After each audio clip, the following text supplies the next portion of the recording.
네, 유독 크게 흔들림을 가져가고 있는 국내 증시. 다행히 오늘 상승 전환에 나서고 있긴 하나 장중에는 2,400선까지 하회하면서 과연 이 하락이 언제쯤 제대로 멈출 수 있을지 자신이 후퇴하고 있는 상황이죠. 코스피가 5개월 연속 하락세, 그리고 코스닥 시장도 오늘 장중 재차 연중 최저치를 경신하는 모습이었는데요.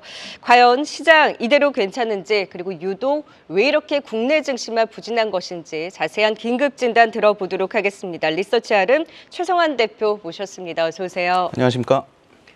네, 지금은 한숨을 돌리고 있기는 합니다만 오전장까지만 해도 공포심이 너무 커서 네. 삼성전자가 오르는데도 불구하고 지수가 흔들림이 크다 보니까 다른 종목들의 체감적인 부진이 굉장히 컸다라는 거겠죠.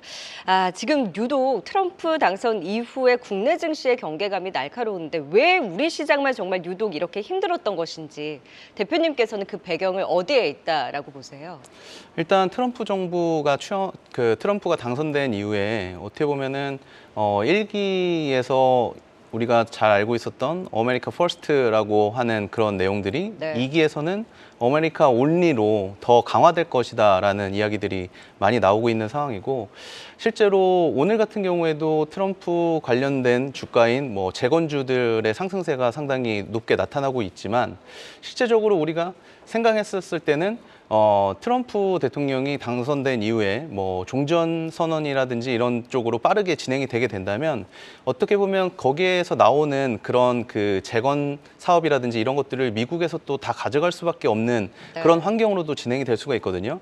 그래서 지금의 이런 상승이 어떻게 보면 반면으로는 좀 상당히 또 우려감이 또 섞여 있는 그런 부분들이 있을 수가 있겠고요. 지금 그리고 체코 원전 같은 경우도 우리나라가 좀 미국의 태클을 받아서 지금 그 계약건 같은 것들이 계속적으로 지연되고 있는 상황에서 트럼프 정부가 출범한 이후에 이런 부분들이 또 미국과 같이 컨소시엄으로 들어갈 수밖에 없는 그런 환경으로 또 처해질 수가 있기 때문에 여러 가지 부분에서 미국과의 경쟁이 좀 치열해질 것이다라는 이야기들이 좀 있는 것 같습니다.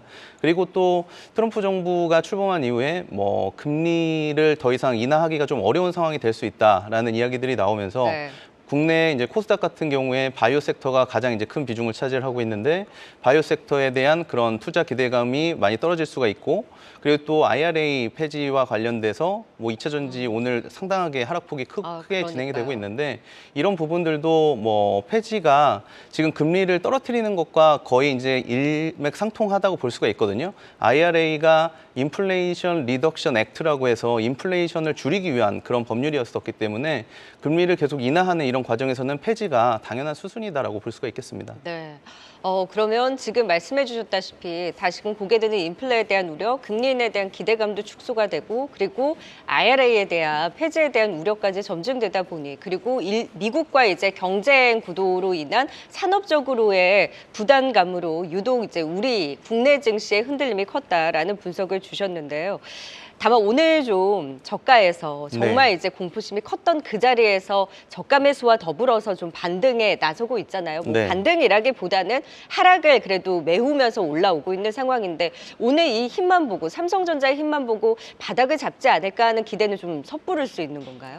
일단 오전에 연기금의 그런 그 자금 집행 같은 경우가 국내 시장에서 어떻게 보면 삼성전자를 필두로 해서 시장을 반등시키기 위한 그런 그 요인이었다라고 볼 수가 있겠고요.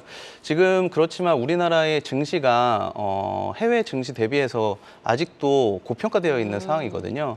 코스닥 기준으로 했었을 때는 PER이 50배 수준에 달하고, 반면에 이제 대만이라든지 홍콩, 상해 지수 같은 경우에 20배에서 10배 사이에서 움직이고 있는 상황입니다. 그래서 외국인 투자자들이 지금 보기에 우리 주식 시장이 그렇게 아직 매력적이지가 않다라고 볼 수가 있겠습니다. 이런 부분들이 시장 정부에서 추구하고 있는 밸류업 정책하고도 조금은 상반된 그런 모습들을 보여주고 있는 상황인 것 같고요. 그래서 외국인 투자자들이 많이 빠져나가는 그런 이유들이 되는 것 같습니다.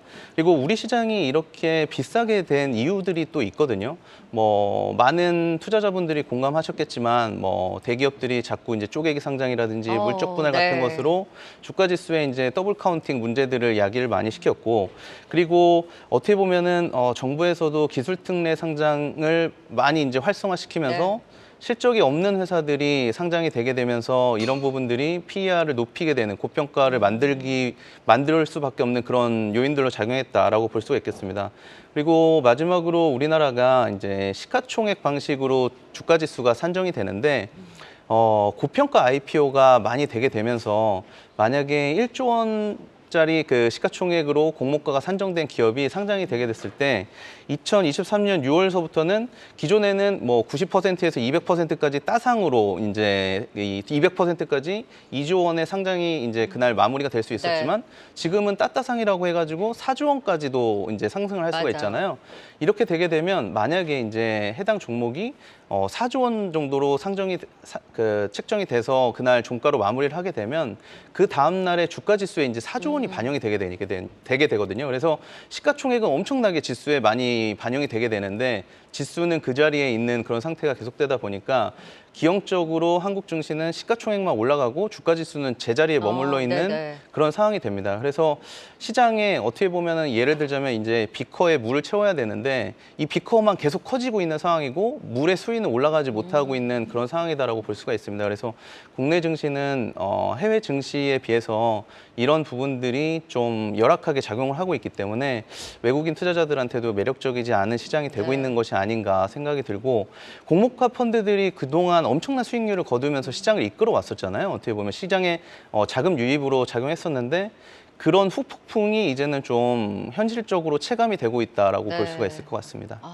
지금 말씀해 주셨다시피 결국 코스닥 시장 같은 경우에도 뭐 물적 분할도 그렇고 특례 상장도 그렇고 지수는 오르지 않는데 시가총액만 늘어나는 결국 고평가를 촉발시키는 그 원인들 때문에 다른 증시 대비 코스닥 시장의 고평가에 따른 매력도가 떨어진다라는 말씀이시잖아요. 그럼에도 불구하고 우리는 체감적으로 많이 빠졌다 하지만 매력적이지 않은 그 흐름을 봤을 때 과연 우리는 지금 과도한 하락이라고 생각을 하잖아요. 근데 그 반등에 대한 실마리를 찾기가 쉽지 않을 수도 있겠다라는 생각이 듭니다. 그래도 체감적인 낙폭 과대한 만큼 그래도 반등의 기대를 갖는 목소리도 있는데 대표님이 보시기에는 반등 가능 여부에 대해서 좀 어떻게 보고 계세요?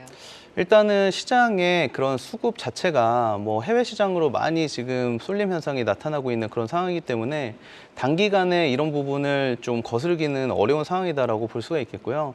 오늘도 이제 연기금을 필두로 한 그 삼성전자의 매수세에 힘입어서 시장이 반등은 하고 있지만 하락폭이 컸던 만큼 또 위로 매도를 하려고 하는 사람들의 호가 갭은 또 많이 좀 엷어져 있는 상태잖아요.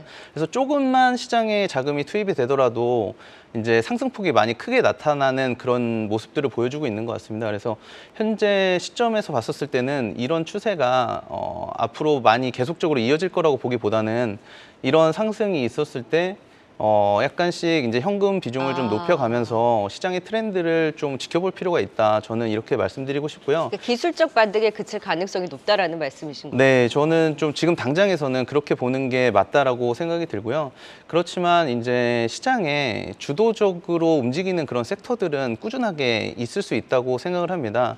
그 중에서도 지금 뭐 조선 MRO 사업으로 그 두각을 받고 있는 뭐 하나오션 같은 그런 기업들은 어떻게 보면은 그 미국에서 방산 쪽 사업을 전체적으로 이제 이끌어 가려다 보면 그 아래에 있는 유지 보수 사업 같은 것들은 우리나라에서 이제 수혜를 많이 입을 수 있는 그런 사업이 될 수 있고 AI 산업을 미국에서 주도를 한다고 하면 이 AI를 가지고서 어떤 하드웨어들을 생산을 해야 되는데 그것을 이제 저희들은 로봇 산업으로 보고 있고 국내 회사들 중에 이제 로봇 기업들이 상당히 그런 위탁 생산 같은 것들을 하고 있는 회사들이 많이 있습니다. 그래서 이런 회사들은 이런 미국이 주도하는 그런 시장에서 어떤 그 위탁 생산을 할 수 있는 그런 그 제조업 베이스로 가지고 있는 우리나라가 좀 혜택을 볼 수 있는 산업이 분명히 있기 때문에 이런 부분에 좀 주목해 보시면 그래도 이렇게 어려운 시장에서 조금은 그 우호적인 시장을 찾을 수 있지 않을까 생각합니다. 말씀해 주신 내용을 쭉 들어보면 결국 코스닥 시장도 IPO라든지 고질적인 고평가를 촉발시켰던 문제가 해소되기 전까지는 그 매력을 찾기는 쉽지는 않고 시장 전체적으로도 반등이 나온다고 하더라도 기술적 반등에 그칠 가능성으로 추세적인 기대보다는 현금 확보가 조금 더 우선이라는 말씀을 주셨습니다. 다만 시장보다는 조금 더 종목 중심으로 결국 이제 조선과 같은 MRO 유지 보수라든지 로봇 위탁 생산 중심으로는 그 종목만은 살아남을 수 있는 여지가 있는 만큼 종목별 압축 대응이 필요하다. 시장의 전체적인 보수적인 전략과 더불어서 로봇과 또 조선 산업에 대한 긍정적인 분석까지 들어봤습니다. 시장에 대한 긴급 진단 리서치아름 최정환 대표와 함께 도움 말씀 들어봤습니다. 고맙습니다. 네, 감사합니다. 계속해서 다양한 경제 이슈를 알고 싶다면 구독과 좋아요, 알림 설정 부탁드립니다. AI 캐스터 권미정이었습니다.